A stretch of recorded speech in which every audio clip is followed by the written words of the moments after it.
கிறிஸ்துவில் மிகவும் பிரியமானவர்களே, 19/12/2020 உங்களை சந்திப்பதில் மகிழ்ச்சி அடைகிறேன். வாருங்கள், ஒரு நிமிடம் நாம் ஜெபிப்போம்.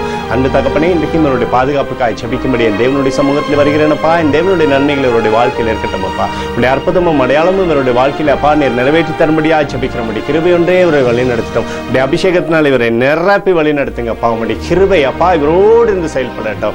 இயேசு கிறிஸ்து சிந்தின பரிசுத்த ரத்தத்தை இவர் மீதும் இவர் குடும்பத்தின் மீதும் இவர் செய்கிற சகல காரியத்தின் மீதும் பூசுகிறேன். ஆகவே இந்த நாள் முழுவதும் விடுதலையும் நன்மையும் கிருபையும் என்னுடைய வாழ்க்கையில் இருக்க போவதற்காக நன்றி அப்பா. ஆசீர்வதிங்க, அவருடைய பேரை நீர் பெருமைப்படுத்தும்படி ஆட்சேபிக்கிறேன். யோபு 37:5 கிரகிக்க கூடாத பெரிய காரியங்கள் கர்த்தர் செய்கிறார் என்று சொல்லி எழுதியிருக்கூடிய வார்த்தையின்படி அப்பா ஆண்டவரே இவருடைய வாழ்க்கையில பெரிய காரியத்தை இந்த நாளிலே செய்வீராக செய்வீராக செய்வீராக.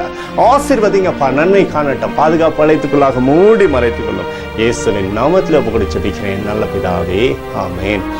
பிரியமான ஜெப பங்காளரே, ஒரு நிமிடம் நாம் இந்திய தேசத்துக்காக ஜெபிப்போம். அதே போல இன்றைய தினத்திலும் நம்ம இந்த ஏழைகளுக்காக கிறிஸ்துமஸ் விழா கொண்டாட்டம் வைத்திருக்கிறோம். அதில் தேவனுடைய கரம் இருக்கும்படியாக ஜெபிப்போம். அன்பு தகப்பனே, இந்திய தேசத்திற்காக ஜெபிக்கும்படி உடைய சமூகத்தில் வருகிறேன்ப்பா. ஆண்டவரே, இன்றைய தினத்தில் ஏழைகளுக்காக நடத்தக்கூடிய இந்த கிறிஸ்துமஸ் நிகழ்ச்சியில் என் தேவனுடைய கரம் இருந்து செயல்படட்டும். உடைய அற்புதமும் அடையாளமும் இருக்கட்டும்ப்பா. ஆண்டவரே, அவர்களுக்கு நீர் சுகத்தை தருவீராக, நன்மை தருவீராக, கிருபை தருவீராக. விடுதலையாக்குங்கப்பா. ரட்சிப்பின் அனுபவத்தை பிள்ளைகளுக்கு நீர் தருவீராக. எங்களுக்காக அடித்து நொறுக்கப்பட்டக்கூடிய இயேசு கிறிஸ்துவும் அவர் சிந்தனை வெளியேறப்பட்ட ரத்தத்தை மைத்து ஒப்புக் கொடுக்கிறேன்ப்பா. அதோடு இந்த தேசத்தில் எழுப்புதலை தரும்படியாய் ஜெபிக்கிறேன். எழுப்புதலை தருவீராக, எழுப்புதலை தருவீராக, எழுப்புதலை தருவீராக. எழுப்புதல் எங்கள் கண்ணில் பார்க்கும்படி நீர் ஆசீர்வதிக்கும்படி ஜெபிக்கிறேன். நேற்றும் இன்றும் என்று மாறாதவராகிய இயேசுவின் நாமத்தில் ஒப்புக்கொடுத்து ஜெபிக்கிறேன் நல்ல பிதாவே, ஆமென். பிரியமான ஜெப பங்காளரே, ஆண்டவர் நம்மளுடைய ஜெபத்தை கேட்டிருக்கிறார். இந்த நாள் முழுவதும் கர்த்தராகிய இயேசு கிறிஸ்துவுக்குள் நீங்கள் வளரும்படி உங்களை வாழ்த்தி ஆசீர்வதிக்கிறேன். ஆமென்.